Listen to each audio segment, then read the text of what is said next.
जय हिंद साथियों, Indian exam institute में आपका स्वागत है। साथियों, आज हम लोग पढ़ेंगे एनसीईआरटी का इतिहास की बुक का क्लास 6 का अध्याय 3 पढ़ेंगे।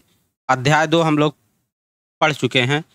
आज अध्याय 3 पढ़ेंगे। इतिहास की बुक है एनसीईआरटी की और कक्षा 6 की। हम लोग शुरू करते हैं। अध्याय 3 आरंभिक नगर। आरंभिक नगर की बात आ जाए तो सबसे पहले आरंभिक नगर में आते हैं भारतीय उपमहाद्वीप में हड़प्पा। हड़प्पा की सभ्यता या सिंधु घाटी की सभ्यता। तो पहले हेडिंग दिया गया है हड़प्पा की कहानी। अक्सर पुरानी इमारतें अपनी कहानी बताती हैं। पुरानी इमारतों को हम लोग देख करके अंदाज़ा लगा लेते हैं कि लगभग ये इमारत कितने साल पुरानी है। आज से लगभग 150 साल पहले जब पंजाब में रेलवे लाइन बिछाई जा रही थी, यानी कि आज से 150 साल पहले लगभग पंजाब में रेलवे लाइन बिछाई जा रही थी, तो इस काम में जुटे इंजीनियरों को अचानक हड़प्पा पुरास्थल मिला। पंजाब में रेलवे लाइन जब बिछाई जा रही थी तो उसमें जो इंजीनियर लगे थे उनको अचानक ये हड़प्पा पुरास्थल मिला। जो ये हड़प्पा पुरास्थल आधुनिक पाकिस्तान में है, यानी कि वर्तमान में जो पाकिस्तान है, ये हड़प्पा पुरास्थल उसी स्थान पे, उसी क्षेत्र में, आधुनिक पाकिस्तान के क्षेत्र में मिला। और इंजीनियरों ने सोचा कि यह ऐसा खंडहर है जहाँ से अच्छी ईंटें मिलेंगी। यह सोचकर हड़प्पा के खंडहरों से हजारों ईंटें उखाड़ ले गए, जिससे उन्होंने रेलवे लाइन बिछाई। इससे कई इमारतें पूरी तरह नष्ट हो गई। यानी कि हड़प्पा आज से लगभग 150 साल पहले पंजाब में रेलवे लाइनें बिछाई जा रही थी, तो उसमें लगे इंजीनियरों को अचानक पूरा स्थल मिला जो आधुनिक पाकिस्तान में है। और इस खंडहर से उन्होंने ऐसा अनुमान लगाया कि यहाँ से अच्छी ईंटें मिलेंगी, और वहाँ से बहुत सारी ईंटें उखाड़ ले गए। इससे बहुत सारे हड़प्पा के नगर नष्ट हो गए। इससे हड़प्पा की बहुत सारी इमारतें पूरी तरह से नष्ट हो गईं।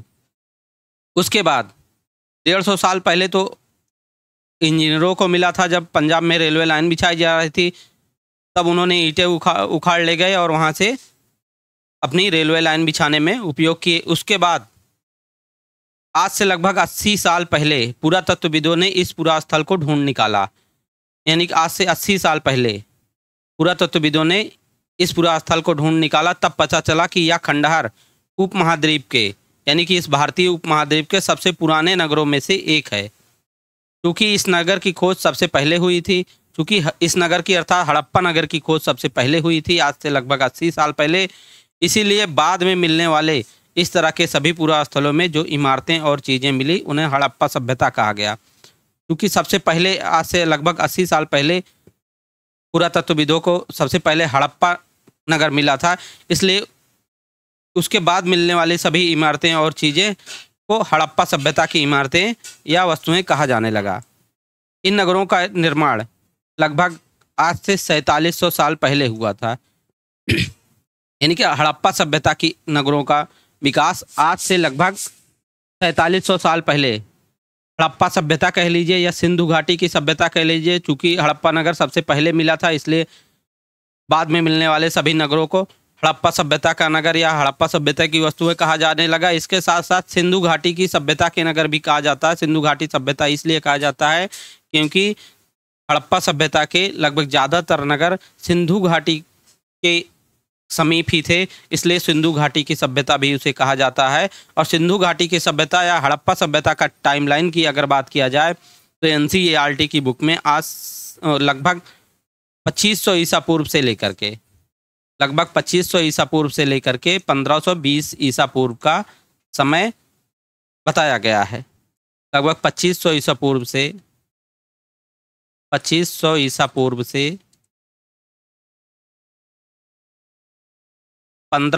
ईसा पूर्व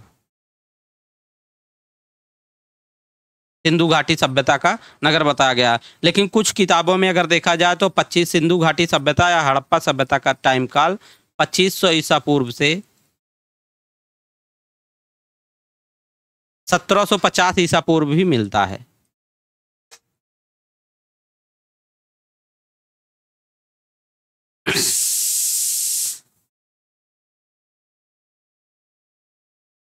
आगे हम लोग देखते हैं ये नगर आधुनिक पाकिस्तान के पंजाब और सिंध प्रांतों भारत के गुजरात, राजस्थान, हरियाणा, पंजाब प्रांतों में मिले हैं। हड़प्पा सभ्यता के जो नगर मिले हैं ये आधुनिक पाकिस्तान में, पंजाब में, सिंध प्रांत के आधुनिक पाकिस्तान के पंजाब और सिंध प्रांत में, भारत की बात की जाए भारत के गुजरात, राजस्थान, हरियाणा और पंजाब प्रांतों में मिले हैं। इन सभी पुरास्थलों से पुरातत्वविदों को अनोखी वस्तुएं मिली हैं, जैसे मिट्टी के लाल बर्तन जिन पर काले रंग के चित्र बने हैं, पत्थर के बाट, मोहरे, मनके, तांबे के उपकरण और पत्थर के लंबे ब्लेड आदि मिले हैं हड़प्पा सभ्यता से पुरातत्वविदों को। इन नगरों की क्या विशेषताएं थी? इन नगरों की विशेषताएं क्या थी, इनके बारे में हम लोग आगे पढ़ते हैं। इन नगरों में से कई को दो या उससे ज़्यादा हिस्सों में विभाजित किया गया था, यानी कि कई नगरों को दो या उससे ज़्यादा में विभाजित किया गया था। नगरों की बात करें तो दो या उससे ज़्यादा नगरों में विभाजित किया गया था। प्रायः पश्चिमी भाग को छोटा था। प्रायः पश्चिमी भाग, देखिए ये पश्चिमी भाग है और ये पूर्वी भाग है। प्रायः पश्चिमी भाग छोटा था, लेकिन यह ऊंचाई पर बना था। ये पश्चिम वाला भाग ऊंचाई पर बना था और पूर्वी हिस्सा बड़ा था। ये पूर्वी हिस्सा है, पूर्वी हिस्सा बड़ा था, लेकिन यह निचले इलाके में था।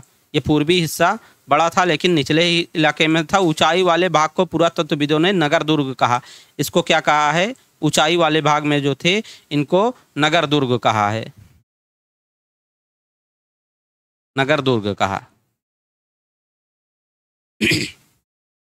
ये पूर्व में थे, छोटे थे, सॉरी ये पश्चिम में थे, छोटे थे, लेकिन ऊंचाई पर बने थे और ऊंचाई पर बने वाले भाग को, इस पश्चिमी भाग को पुरातत्वविदों ने नगर दुर्ग कहा और निचले हिस्सों को निचला नगर कहा और निचले हिस्से को जो पूर्व में था, बड़ा था, इसको निचला हिस्सा कहा, निचला हिस्सा कहा। दोनों हिस्सों की चार दीवारियां पक्की ईंटों की बनी थी। इनके दोनों हिस्सों की चार दीवारें पक्की ईंटें की बनी थी। इसकी ईंटें इतनी पक्की थी कि हजारों सालों बाद आज तक इनकी दीवारें खड़ी रही। देखिए हजारों साल बाद भी आज भी इनकी दीवारें खड़ी थी, इतनी पक्की ईंटें थी हड़प्पा सभ्यता की या सिंधु सभ्यता की। दीवार बनाने के लिए ईंटों की चिनाई इस तरह से करते थे जिससे कि दीवारें खूब मजबूत रहें। बहुत ही अच्छी तरह से इसकी चिनाई करते थे जिसके से दीवारें मजबूत रहें। कुछ नगरों के नगर दुर्ग में कुछ खास इमारतें बनाई गई थी। कुछ नगरों के यानी कि ऊंचाई स्थान पर जो हैं उसको नगर दुर्ग कहे हैं, और कुछ नगरों के नगर दुर्ग में खास इमारतें बनाई गई थी। मिसाल के तौर पर मोहनजोदड़ो में खास तालाब बनाया गया था। मोहनजोदड़ो का एक अर्थ ये भी है मृतकों का टीला, और उस मोहनजोदड़ो में खास तालाब बनाया गया था जिसे महान स्नानागार कहा जाता है। ये अक्सर इम्पॉर्टेंट है क्योंकि महान स्नानागार कहाँ पाया गया था? तो मोहनजोदड़ो में पाया गया था, जिसे पुरातत्वविदों ने महान स्नानागार कहा। इस तालाब को बनाने में ईंट और प्लास्टर का इस्तेमाल किया था, यानी कि महान स्नानागार जो मोहनजोदड़ो में मिला है उसको बनाने के लिए ईंट और प्लास्टर का इस्तेमाल किया गया था, और इसमें पानी का रिसाव रोकने के लिए प्लास्टर के ऊपर चारकोल की परत चढ़ा दी गई थी जिससे इसमें रिसाव ना हो सके। और इस सरोवर अर्थात महान स्नानागार में दो तरफ से उतरने के लिए सीढ़ियां बनाई गई थी। महान स्नानागार में उतरने के लिए दो तरफ से सीढ़ियां बनाई गई थी और इसके चारों ओर कमरे बनाए गए थे। महान स्नानागार के मोहनजोदड़ो में जो मिला है उसमें चारों तरफ कमरे बनाए गए थे और उतरने के लिए दो तरफ से सीढ़ियां बनाई गई थी। इसमें पानी भरने के लिए कुएं से निकाला जाता था, यानी इसमें बगल में कुआं भी था और इसमें पानी भरने के लिए कुएं से पानी निकाला जाता था और उपयोग के बाद इसे खाली कर दिया जाता था। महान स्नानागार में जब उपयोग कर लिया जाता था उसके बाद उसको खाली कर दिया जाता। शायद यहाँ विशिष्ट नागरिक विशेष अवसरों पर स्नान किया करते थे, अर्थात यहाँ पे विशेष अवसरों पे विशिष्ट नागरिक स्नान किया करते थे, और जब स्नान करना होता था तो कुएं से पानी भर दिया जाता था और उपयोग करने के बाद अर्थात स्नान करने के बाद उससे पानी निकाल दिया जाता था। कालीबंगा और लोथल जैसे अन्य नगरों में अग्निकुंड मिले हैं। कालीबंगा और लोथल जैसे नगरों में अग्निकुंड मिले हैं जहाँ संभवतः यज्ञ किए जाते थे। अग्निकुंड मिलने का मतलब है कि वहाँ पर यज्ञ किए जाते थे, और कालीबंगा और लोथल जैसे अन्य नगरों में, कालीबंगा और लोथल में अग्निकुंड मिले हैं। हड़प्पा, मोहनजोदड़ो और लोथल जैसे कुछ बड़े नगरों में बड़े बड़े भंडारगृह भी मिले हैं। हड़प्पा में, मोहनजोदड़ो और लोथल में बड़े बड़े भंडारगृह भी मिले हैं जहाँ पे अनाजों को स्टोर करके रखा जाता था। यहाँ पे देख लें तो मानचित्र में मोहनजोदड़ो की बात करें तो मोहनजोदड़ो ये है सिंधु नदी के किनारे, गंग गंवेरी वाला है, कालीबंगा यहाँ पर है, राखी गढ़ी यहाँ पर है, और हड़प्पा सभ्यता ये रावी नदी के किनारे।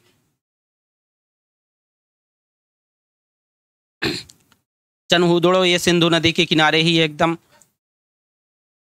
सोतका को यहाँ पे है, धौलावीरा यहाँ पे हम लोग चित्र में देख सकते हैं, सुरकोतदा देख सकते हैं, और लोथल देख सकते हैं। यहाँ पे लोथल है, और यहाँ पे अरब सागर है। और ये स्नाना महान स्नानागार का चित्र दिया हुआ है। महान स्नानागार ये देख सकते हैं हम लोग, महान स्नानागार।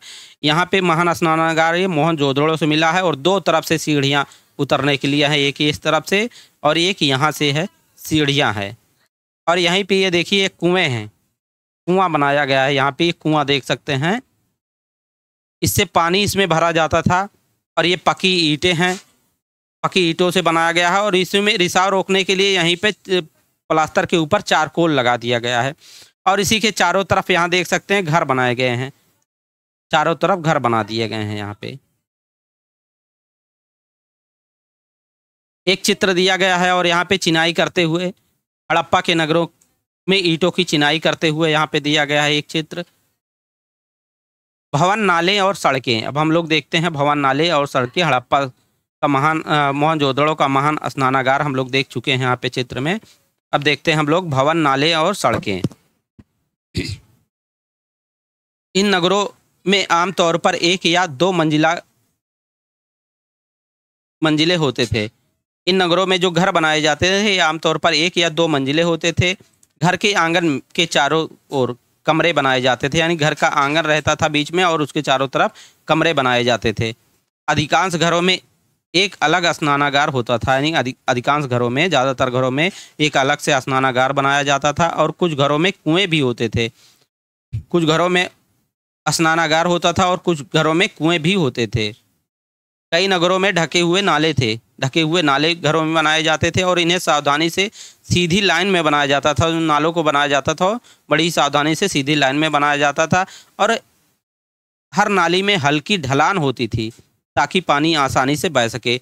नाली जो बनाते थे घरों की, हड़प्पा सभ्यता के घरों की, उसमें नाली में ढलान हल्की से करते थे जिससे पानी आसानी से बह सके, उसमें नाली में पानी रुके नहीं। अक्सर घरों की नालियों को सड़कों की नालियों से जोड़ दिया जाता था, और घरों की नालियों को सड़कों की नालियों से जोड़ दिया जाता था, जो बाद में बड़े नालों से मिल जाती थी। घरों की नालियों को सड़कों की नालियों से जोड़ दिया जाता था, और सड़कों की नालियाँ बड़े नाले से मिल जाती थी। नालों के ढके होने के कारण इसमें जगह जगह पर मेन होल बनाए जाते थे। नाले ढके होते थे, और उसमें साफ सफाई करने के लिए जगह जगह पर मेन होल बनाए जाते थे, जिसके जरिए मेन होल के जरिए इनकी देखभाल और सफाई की जा सके।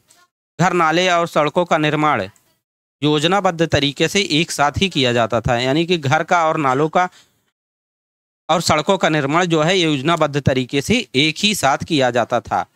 यहाँ पर वर्णित घरों और पिछले अध्याय में वर्णित घरों में तुम्हें क्या अंतर दिखाई देता है?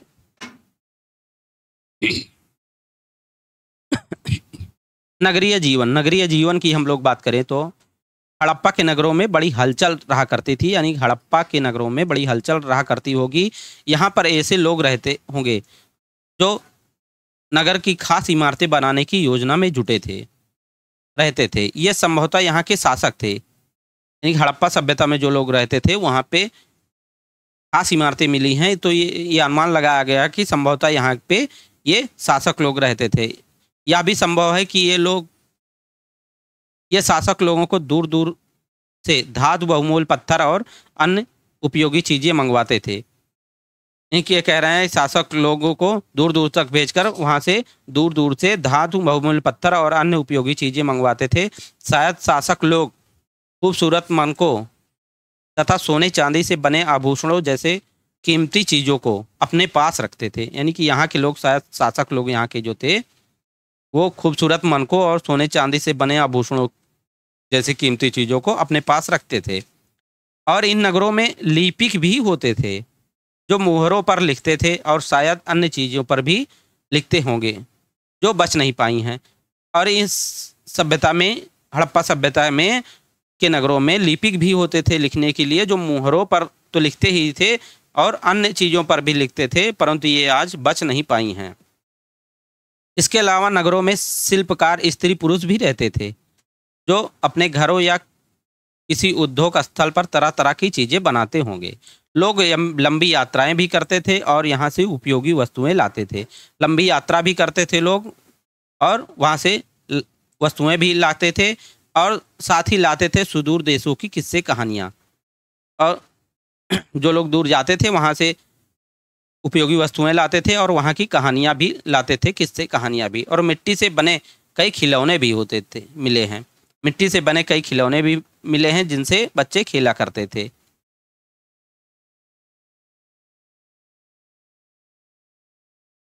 यहाँ पे देखिए ऊपर दिया गया है, ऊपर मोहनजोदड़ो की एक सड़क और उसमें बना नाला। यहाँ पे ये दिया गया है, ऊपर मोहनजोदड़ो में बनी एक सड़क और नाले का चित्र दिया गया है मोहनजोदड़ो में, और एक कुएं का चित्र दिया गया है। और बाईं ओर हड़प्पा की एक मुहर है, ये हड़प्पा की मुहर है यहाँ पे। और ऊपर एक कुआं है, कुआं ये देख सकते हैं, ये मोहनजोदड़ो की सड़क और नाला है, और यहाँ पे एक कुआं है। और बाईं ओर हड़प्पा की एक मुहर है, यहाँ पे हम लोग देख सकते हैं, जिस पर कुछ अज्ञात लिपि में कुछ लिखा गया है और किसी जानवर का चित्र बना हुआ है। इस मुहर के ऊपर चिन्ह एक खास लिपि में है। इस मुहर के ऊपर जो चिन्ह दिखाई दे रहा है किसी खास लिपि में है। उपमहाद्वीप में पाए गए लेखन का यह प्राचीनतम उदाहरण है, यानी कि ये बहुत ही प्राचीनतम उदाहरण है जिस लिपि में लिखा गया है। विद्वानों ने इसे पढ़ने की कोशिश की है, लेकिन अभी तक यह पता नहीं चल पाया है कि इसका अर्थ क्या है। यानी कि विद्वानों ने इस लिपि को अभी पढ़ नहीं पाया है, पता नहीं चला है कि किस लिपि में है और क्या लिखा है। और दाईं ओर पकी मिट्टी के खिलौने हैं, यहाँ पे ये पकी मिट्टी के खिलौने हैं जिनसे बच्चे खेला करते थे।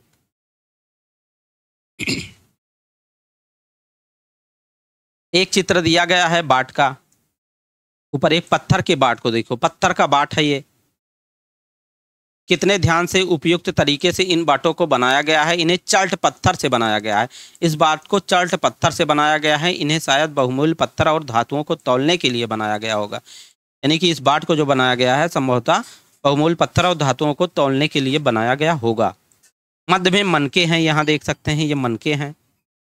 इनमें से कई कार्निलियन पत्थरों से बनाए गए थे। पत्थर को काट और तराश कर मनके बनाए गए हैं। ये मनके पत्थरों को काटकर और तराश कर बनाए गए हैं और इनके बीच में छेद किए गए हैं ताकि धागा डालकर माला बनाई जाए। और दाएं तरफ पत्थर के धारदार फलक है, यहाँ पे धारदार फलक है। नीचे दाएं कढ़ाईदार वस्त्र दिया गया है, यहाँ पे देखिए कढ़ाईदार वस्त्र है, ये एक मूर्ति है और यहाँ पे कढ़ाईदार वस्त्र है इस मूर्ति में है।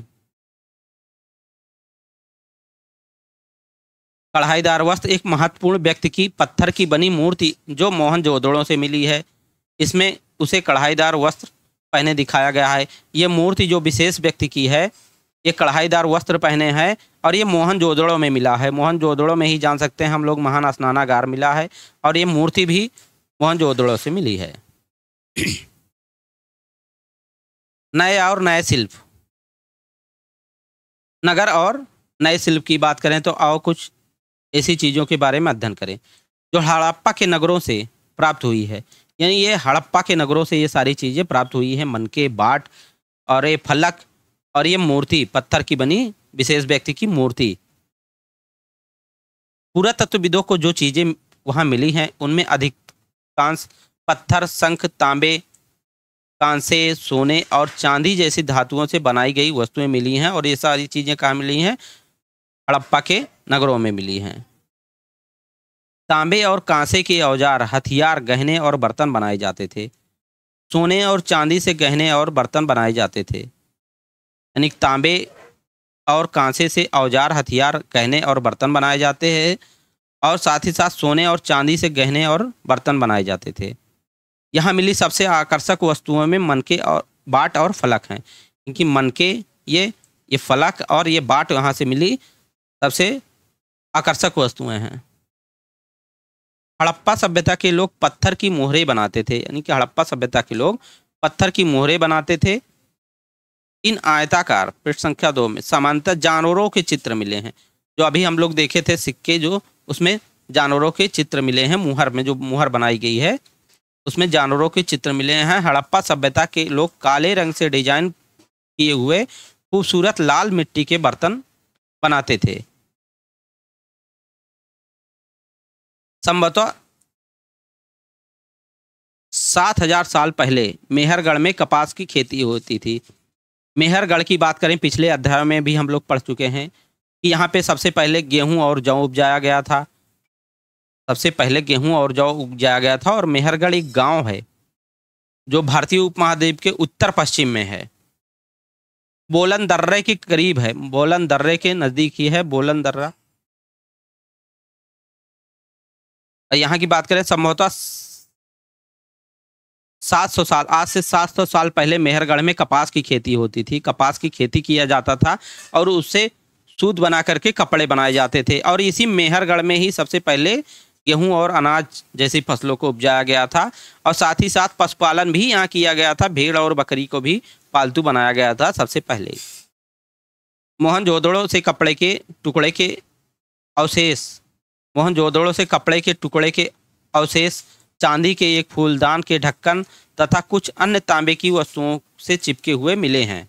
मोहनजोदड़ो से देखिए क्या मिला है। मोहनजोदड़ो से कपड़े के टुकड़े के अवशेष, चांदी के एक फूलदान मिला है का ढक्कन मिला है, वह अन्य तांबे की वस्तुओं से चिपके हुए मिले हैं। और मोहनजोदड़ो से ये मूर्ति भी मिली है। महान स्नानागार भी मोहनजोदड़ो में है।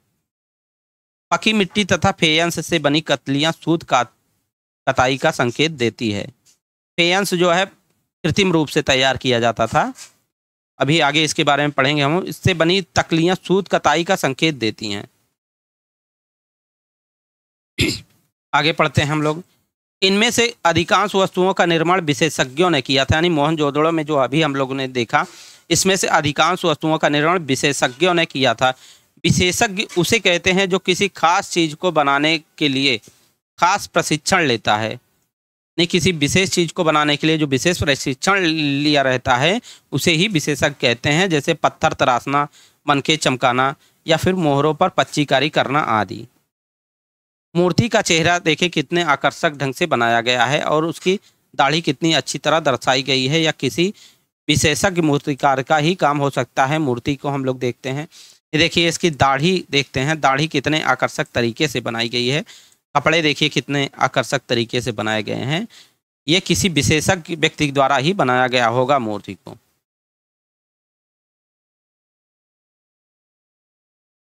हर व्यक्ति विशेषज्ञ नहीं हो सकता है। हमें यह पता नहीं है कि क्या सिर्फ पुरुष ही ऐसे कामों में प्रशिक्षण हासिल करते थे या फिर केवल महिलाएं ही। यानी कि हमको ये अस्थायी जानकारी नहीं है कि सिर्फ पुरुष ही इस काम में प्रशिक्षण लेते थे या महिलाएं ही। महिलाएं केवल या फिर दोनों, स्त्री और पुरुष दोनों ही इस काम में दक्ष थे। शायद कुछ महिलाएं और पुरुष दोनों ही इस काम में दक्ष थे, ऐसा अनुमान लगाया जा रहा है। फेयंस की बात करें, अभी बताया हम फेयंस। पत्थर और शंख प्राकृतिक तौर से पाए जाते हैं। प्राकृतिक तौर से पत्थर और शंख पाए जाते हैं, लेकिन फेयंस को कृत्रिम रूप से तैयार किया जाता है। अभी हम लोग बात किए थे फेयंस। फेयंस को कृत्रिम रूप से तैयार किया जाता है और ये बनता था बालू या स्फटिक पत्थरों के चूर्ण को गोंद में मिलाकर उनसे वस्तुएं बनाई जाती है। इस फेयंस जो बनाया जाता है बालू या स्फटिक पत्थर के चूर्ण को गोंद में मिलाकर उनसे वस्तुएं बनाई जाती थी। उसके बाद उन वस्तुओं पर एक चिकनी परत चढ़ाई जाती थी। इस चिकनी परत के रंग प्रायः नीले या हल्के समुद्री हरे होते थे। फेयंस से मनके, चूड़ियां, बालें और छोटे बर्तन बनाए जाते थे। कच्चे माल की खोज हम लोग बात करते हैं। कच्चे माल की खोज कैसे करते थे? कच्चा माल उन पदार्थों को कहते हैं जो या तो प्राकृतिक रूप से मिलते हैं या फिर किसान या पशुपालक उनका उत्पादन करते हैं। जैसे लकड़ी या धातुओं के अयस्क प्राकृतिक रूप से उपलब्ध कच्चे माल हैं। यानी प्राकृतिक कच्चा माल उन्हें कहते हैं जो प्राकृतिक रूप से हमें मिलते हैं या फिर कृषक या पशुपालक उनका उत्पादन करते हैं। जैसे लकड़ी या धातुओं के अयस्क प्राकृतिक रूप से हमें उपलब्ध कच्चे माल हैं। इनसे फिर कई तरह की चीज़ें बनाई जाती हैं। लकड़ी के अयस्क या धातुओं के अयस्क से फिर कई चीज़ें बनाई जाती हैं। मिसाल के तौर पर किसानों द्वारा पैदा किए हुए कपास को कच्चा माल कहते हैं। किसान जो कपास की खेती करते थे और कपास जो है कच्चा माल कहा जाता था, और इस कच्चे माल से धागा तैयार करके उनसे कपड़े बनाए जाते हैं। इसलिए प्राकृतिक रूप से जो उत्पादन किया जाता है कपास का, उसको कच्चा माल कहा जाता है। कच्चा माल उन्हें कहते हैं जिस किसी चीज़ से हम कोई वस्तुएं बनाते हैं, तो जिस चीज़ से हम वस्तुएं बनाते हैं उसको कच्चा माल कहा जाता है। यह हमें प्राकृतिक रूप से भी मिलता है या फिर इसका उत्पादन भी किया जाता है, जिससे बाद में कताई बुनाई करके कपड़ा तैयार किया जाता है। यानी वही कपास से कताई बुनाई करके कपड़ा तैयार किया जाता है। हड़प्पा में लोगों को कई चीज़ें वहाँ मिलती थी। हड़प्पा में लोगों को कई चीज़ें वहीं मिलती थी, लेकिन तांबा, सोना, लोहा, चांदी और बहुमूल्य पत्थरों जैसे पदार्थों को वे दूर दूर से आयात किया करते थे। कई चीज़ें तो हड़प्पा सभ्यता में वहीं मिल जाती थी, लेकिन तांबा, लोहा, सोना, चांदी और बहुमूल्य पत्थर वे दूर दूर से आयात किया करते थे, यानी दूर से मंगवाते थे या लाते थे। हड़प्पा के लोग तांबे का आयात संभवतः आज के राजस्थान से करते थे। यानी तांबे का आयात हड़प्पा के लोग जो करते थे वो आज के राजस्थान से करते थे। यहाँ तक कि पश्चिम एशियाई देश ओमान से भी तांबे का आयात किया जाता था। तांबे का आयात जो पहले किया जाता था वो राजस्थान से किया जाता था और ओमान से भी किया जाता था। पश्चिमी एशियाई देश है ओमान, वहाँ से भी किया जाता।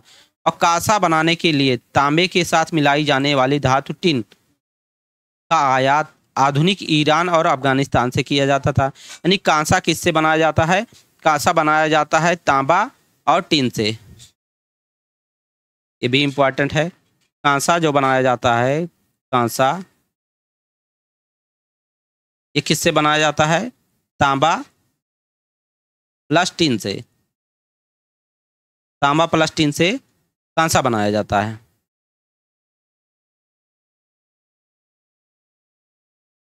सोने का आयात आधुनिक कर्नाटक से करते थे। सोने का आयात जो करते थे हड़प्पा सभ्यता के लोग, वो आधुनिक में कर्नाटक से करते थे। और बहुमूल्य पत्थर का आयात गुजरात, ईरान और अफगानिस्तान से किया करते थे।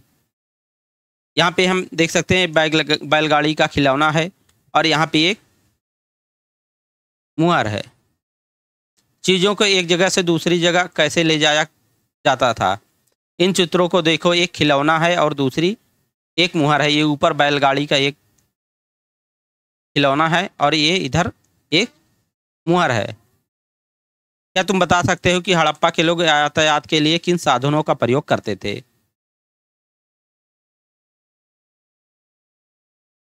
बच्चों का खिलौना हल यहाँ पे दिया गया है। ये बच्चों का खिलौना हल है। आज हल चलाने वाले ज़्यादातर किसान पुरुष होते हैं। हमें ज्ञात नहीं है कि क्या हड़प्पा में भी यही प्रथा थी।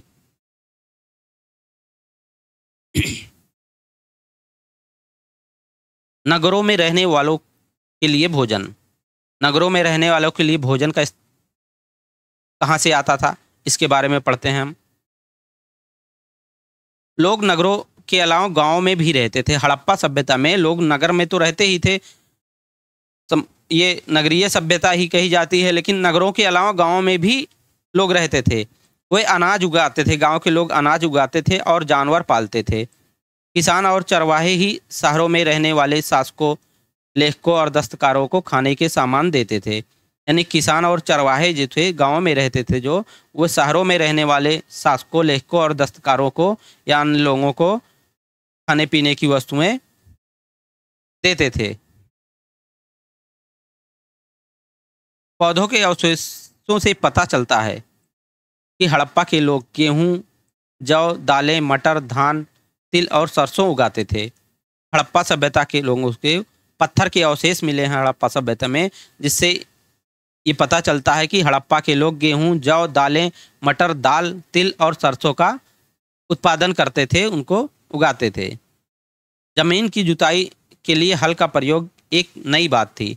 उस समय जमीन की जुताई के लिए हल का प्रयोग एक नई बात थी। हल का एक खिलौना भी मिला है हड़प्पा काल के हल तो नहीं बच पाए हैं, क्योंकि वो लकड़ी के रहते थे। हड़प्पा काल के हल नहीं बच पाए हैं, क्योंकि वह प्रायः लकड़ी से बनाए जाते थे, लेकिन हल के आकार के खिलौने मिले हैं, इस क्षेत्र में बारिश कम होती है, इसलिए सिंचाई के लिए लोगों ने कुछ तरीके अपनाए होंगे। संभवतः पानी का संचय किया जाता होगा और ज़रूरत पड़ने पर उससे फसलों की सिंचाई की जाती होगी।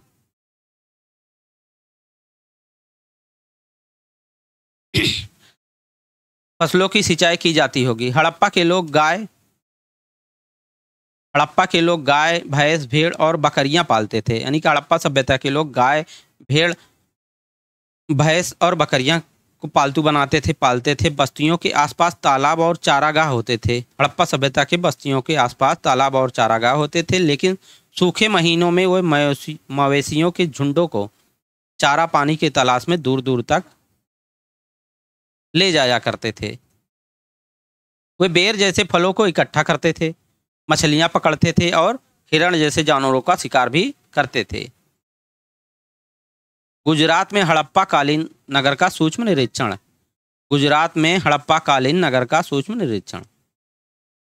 कच्छ के इलाके में खदिर बेद के किनारे धौलावीरा नगर बसा था। वहाँ साफ पानी मिलता था, यानी कि धौलावीरा में साफ पानी मिलता था और ज़मीन वहाँ की उपजाऊ थी। धौलावीरा में साफ पानी मिलता था और वहाँ की ज़मीन उपजाऊ थी। हड़प्पा सभ्यता के कई नगर 2 भागों में विभक्त थे। वहीं धौलावीरा नगर को 3 भागों में बांटा गया था। यानी हड़प्पा सभ्यता के हम चाहे मोहनजोदड़ो की भी बात कर लें तो 2 भागों में बटे थे ज़्यादातर नगर, लेकिन धौलावीरा 3 भागों में बटा था। इसके हर हिस्से के चारों ओर पत्थर की ऊंची ऊंची दीवार बनाई गई थी। यानी धौलावीरा के हर हिस्से के चारों ओर, जो 3 हिस्सों में बटे थे, तीनों हिस्सों को के चारों ओर ऊंची ऊंची दीवार बनाई गई थी। इसके अंदर जाने के लिए बड़े बड़े प्रवेश द्वार थे। इस नगर में एक खुला मैदान था, यानी धौलावीरा में एक खुला मैदान भी था जहाँ पे सार्वजनिक कार्यक्रम आयोजित किए जाते थे। साथ ही यहाँ मिले कुछ अवशेषों में हड़प्पा लिपि के बड़े बड़े अक्षरों को पत्थरों में खुदा पाया गया है। इन अभिलेखों को संभवतः लकड़ी में जड़ा गया था। यह एक अनोखा अवशेष है, क्योंकि आमतौर पर हड़प्पा के लेख मुहर जैसे छोटे वस्तुओं पर पाए जाते थे। हड़प्पा सभ्यता धौलावीरा को 3 भागों में विभक्त किया गया था और प्रत्येक भाग को ऊंची ऊंची दीवारों से घेरा गया था और इसमें प्रवेश के लिए बड़े बड़े द्वार थे और इसमें एक मैदान भी था बड़ा सा, जहाँ पे सार्वजनिक कार्यक्रम होते थे। और साथ ही यहाँ पे हड़प्पा के बड़े बड़े अक्षरों से पत्थर में खुदा पाया गया अवशेष भी मिला है। गुजरात की खंभात की खाड़ी में मिलने वाली साबर नदी। गुजरात में खंभात की खाड़ी में एक साबर नदी है। उसकी उपनदी, साबर नदी की उपनदी के किनारे बसा लोथल नगर बसा है। ऐसा स्थान बसा है जहाँ कीमती पत्थर, यानी लोथल में कीमती पत्थर जैसा कच्चा माल आसानी से मिल जाता था। लोथल में कीमती पत्थर आसानी से मिल जाता था। यह पत्थरों, शंखों और धातुओं से बनाई गई चीज़ों का एक महत्वपूर्ण केंद्र था लोथल। इस नगर में एक भंडार गृह भी था। लोथल में एक भंडार गृह भी मिला है। इस भंडार गृह से कई मुहरें और मुद्रांकर या मुहरबंदी किसे कहते हैं, गीली मिट्टी पर दबाने से बनी उसकी छाप मिले हैं। लोथल का बंदरगाह यहाँ हम देख सकते हैं, यहाँ पे चित्र है लोथल का बंदरगाह। यह बड़ा तालाब लोथल का बंदरगाह रहा होगा। यहाँ समुद्र के रास्ते आने वाली नावें रुकती थी। संभवतः यहाँ पर माल चढ़ाया और उतारा जाता था। ये लोथल का बंदरगाह है। यहाँ पे संभवतः माल उतारा और चढ़ाया जाता था। महान स्नानागार हम लोगों को मोहनजोदड़ो से प्राप्त हुआ है, लेकिन बंदरगाह जो प्राप्त हुआ है हमको लोथल में प्राप्त हुआ है।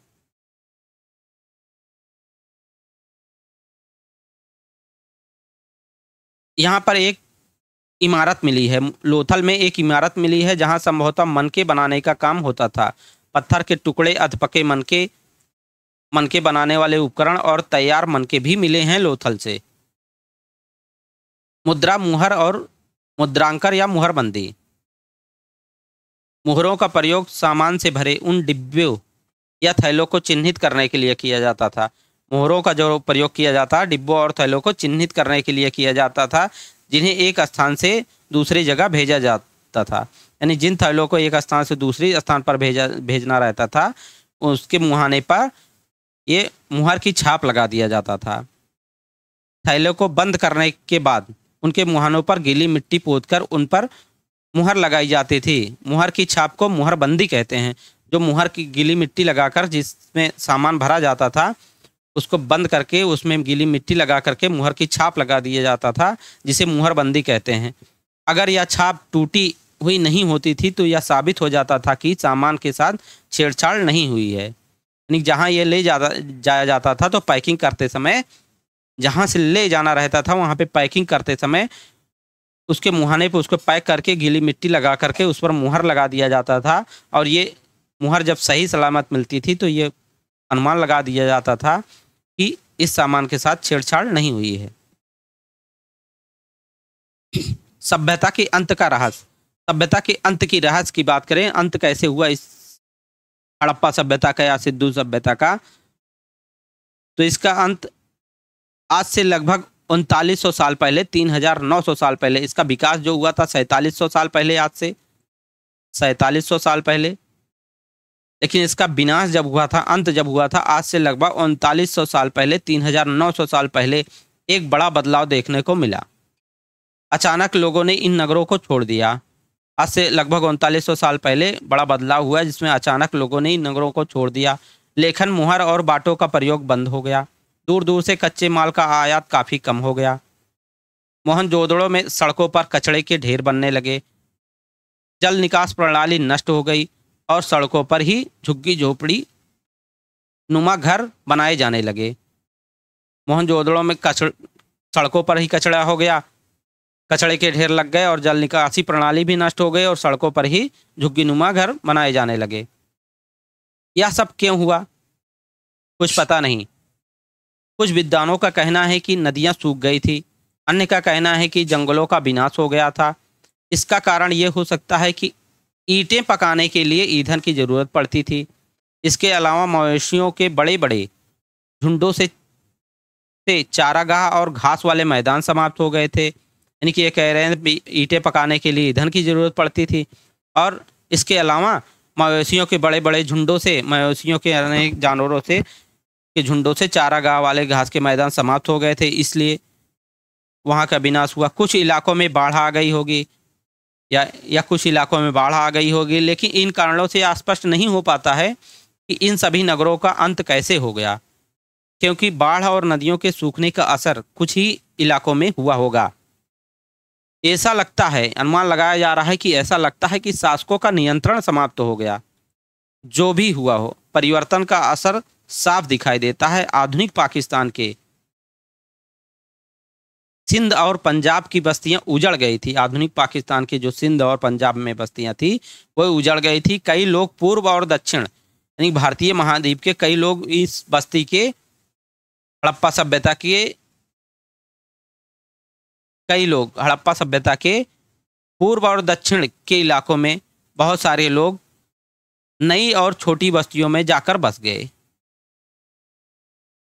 इसके लगभग 1400 साल बाद नए नगरों का विकास हुआ, जिनके बारे में हम अध्याय 5 और 8 में पढ़ेंगे। इस 1400 साल के बाद की जो बात हो रही है, उसके बाद लगभग 2500 साल पहले, आज से 2500 साल पहले गंगा जैसी नदियों के किनारे नगरों का विकास हुआ था, सिंधु घाटी सभ्यता के बाद में। अन्य स्थानों की बात करते हैं तो यहाँ पे दिया गया है नील नदी। नील नदी के पास वाले इलाकों को छोड़कर मिस्र का अधिकांश भाग रेगिस्तान है। यानी कि नील नदी के आसपास के इलाकों को छोड़कर मिस्र की बात करें तो वहाँ का मिस्र का अधिकांश भाग रेगिस्तान ही है। आज से लगभग 5000 साल पहले मिस्र में शासन करने वाले राजाओं ने सोना, चांदी, हाथी दांत, लकड़ी और हीरे जवाहरात लाने के लिए अपनी सेनाएं दूर दूर तक भेजी। यानी कि मिस्र के शासक आज से लगभग 5000 साल पहले वहाँ शासन करने वाले राजाओं ने सोना, चांदी, हाथी दांत, लकड़ी और हीरे जवाहरात लाने के लिए अपनी सेनाएं दूर दूर तक भेजी। इतने बड़े बड़े मकबरे बनवाए, इतने बड़े बड़े उन्होंने बड़े बड़े मकबरे बनाए जिन्हें पिरामिड के नाम से जाना जाता है। हम लोग जानते हैं सबसे ज़्यादा पिरामिडों का देश, सबसे ज़्यादा पिरामिड जहाँ है वो मिस्र में है, और मिस्र को पिरामिडों का देश भी कहा जाता है। वहाँ के शासकों ने बड़े बड़े मकबरे बनाए जिन्हें पिरामिड के नाम से जाना जाता है। राजाओं के मरने के बाद या राजाओं के मरने पर उनके शवों को इन्हीं पिरामिडों में दफनाकर सुरक्षित रखा जाता था। जो पिरामिड बनवाया गया था वहाँ पे राजाओं के मरने पर उनके शवों को इसी पिरामिड में दफनाकर सुरक्षित रखा जाता था। इन शवों को मम्मी कहा जाता था, और जो शव होते थे इन शवों को पिरामिड में रख करके सुरक्षित रखा जाता था, और उन शवों को मम्मी कहा जाता है। उनके शवों के साथ और भी अनेक चीज़ें दफनाई जाती थी, यानी कि मिस्र में जब दफनाया जाता था उनको, तो उनके शवों के साथ और भी कई चीज़ें दफनाई जाती थी, जिसमें खाद्यान्न, पेय, वस्त्र, गहने, बर्तन, वाद्य यंत्र, हथियार और जानवर भी शामिल हैं। ये सारी चीज़ें मिस्र के लोग जब मरते थे, मिस्र के राजा जब मरते थे, उनको पिरामिड में दफना दिया जाता था। उनके शवों को मम्मी कहा जाता था, और उनके शवों के साथ ही खाने पीने की और उनके उपयोग की बहुत सारी वस्तुएं रख दिया जाता था। और कभी कभी तो शवों के साथ उनके सेवक और सेविकाओं को भी दफना दिया जाता था। कभी कभी सामान तो रखते ही थे पिरामिड में, उनके शवों के साथ सामान, खाद्य पदार्थ और उनके उपयोग की वस्तुएं तो रखते ही थे, साथ ही साथ कभी कभी उनके सेवक और सेविकाओं को भी दफना दिया जाता था। दुनिया के इतिहास में शवों को दफनाने की परंपरा को देखते हुए मिस्र में सबसे ज़्यादा धन दौलत खर्च किया गया। मिस्र में पूरे दुनिया की बात करें, पूरे दुनिया के इतिहास में शवों को दफनाने की परंपरा को देखते हुए मिस्र में ही सबसे ज़्यादा धन दौलत खर्चा किया गया।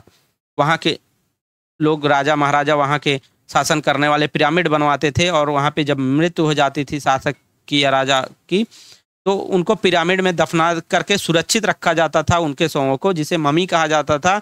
और इनके साथ ही खाने पीने की, उनके उपयोग की वस्तुएं, वाद्य यंत्र, हथियार आदि रखे जाते थे, और कभी कभी उनके सेवक और सेविकाओं को भी दफना दिया जाता था।